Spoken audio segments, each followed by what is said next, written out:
नमस्कार, मैं हूं अंजलि और आप देख रहे हैं यूपी न्यूज 24। देश आज 75वां स्वतंत्रता दिवस मना रहा है। इस अवसर पर पीएम मोदी ने लाल किले की प्राचीर पर तिरंगा फहराया। लाल किले की प्राचीर से 8वीं बार देश को संबोधित करते हुए पीएम मोदी ने नया मंत्र दिया। उन्होंने सबका साथ, सबका विकास और सबका विश्वास में अब सबका प्रयास शब्द भी जोड़ दिया है। उन्होंने कहा कि सर्जिकल स्ट्राइक और एयर स्ट्राइक कर हमने अपने दुश्मनों को नए भारत के उदय का संदेश दिया है। इससे यह भी पता चलता है कि भारत कड़े फैसले ले सकता है। 21वीं सदी में भारत के सपनों और आकांक्षाओं को पूरा करने से कोई भी बाधा रोक नहीं सकती। हमारी ताकत हमारी जीवटता है, हमारी ताकत हमारी एकजुटता है, हमारी प्राण शक्ति राष्ट्र प्रथम सदैव प्रथम की भावना है। ये पीएम मोदी ने कहा। आतंकवाद और विस्तारवाद से लड़ रहा है भारत। आज दुनिया भारत को एक नई दृष्टि से देख रही है और इस दृष्टि के दो महत्वपूर्ण पहलू हैं, एक आतंकवाद और दूसरा विस्तारवाद। भारत इन दोनों ही चुनौतियों से लड़ रहा है और सदे हुए तरीके से बड़े हिम्मत के साथ जवाब दे रहा है। धारा 370 को बदलने का ऐतिहासिक फैसला हो, देश को टैक्स के जाल से मुक्ति दिलाने वाली व्यवस्था जीएसटी हो, हमारे फौजी साथियों के लिए वन रैंक वन पेंशन हो या फिर जन्मभूमि केस का शांतिपूर्ण समाधान, ये सब हमने बीते कुछ वर्षों में सच होते हुए देखा।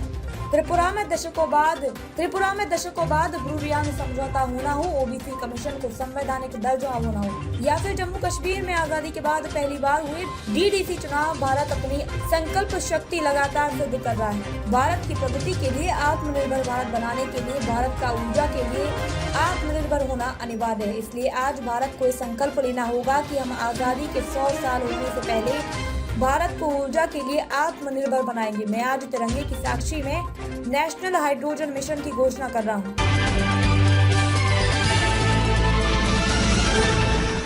प्रधानमंत्री नरेंद्र मोदी ने रविवार को घोषणा करते हुए कहा कि देश भर के सभी सैनिक स्कूलों में लड़कियों को अब प्रवेश दिया जाएगा। 75वें स्वतंत्रता दिवस के मौके पर लाल किले से राष्ट्र को संबोधित करते हुए प्रधानमंत्री ने कहा कि सरकार ने फैसला किया है कि अब हर सैनिक स्कूल के दरवाजे देश की बेटियों के लिए खुले रहेंगे।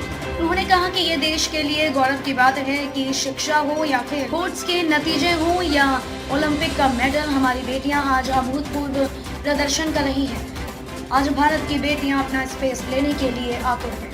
पीएम मोदी ने आगे बताया कि उन्हें देश भर की लड़कियों से सैनिक स्कूलों में पढ़ने की इच्छा व्यक्त करने को लेकर कई अनुरोध प्राप्त हो रहे थे। उन्होंने कहा कि लाखों बेटियों से मुझे संदेश मिलता था कि वे भी सैनिक स्कूल में पढ़ना चाहती हैं। उनके लिए भी सैनिक स्कूलों के दरवाजे खोल दिए जाने चाहिए। लगभग 5 साल पहले मिजोरम के सैनिक स्कूल में लड़कियों को प्रवेश देने का प्रयोग पहली बार किया था। इसी बीच उन्होंने राष्ट्रीय शिक्षा नीति के बारे में बात करते हुए कहा कि यह गरीबी के खिलाफ लड़ाई में एक बड़ी ताकत बने। प्रधानमंत्री ने कहा कि आज देश में 21वीं सदी की जरूरतों को पूरा करने के लिए एक नई राष्ट्रीय शिक्षा नीति है।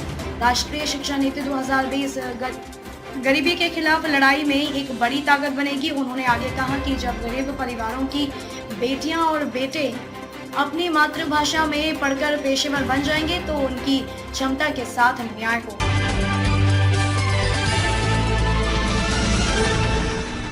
मुख्यमंत्री योगी आदित्यनाथ ने देश के 75वें स्वतंत्रता दिवस पर रविवार को लखनऊ में विधान भवन प्रांगण में तिरंगा झंडा फहराया।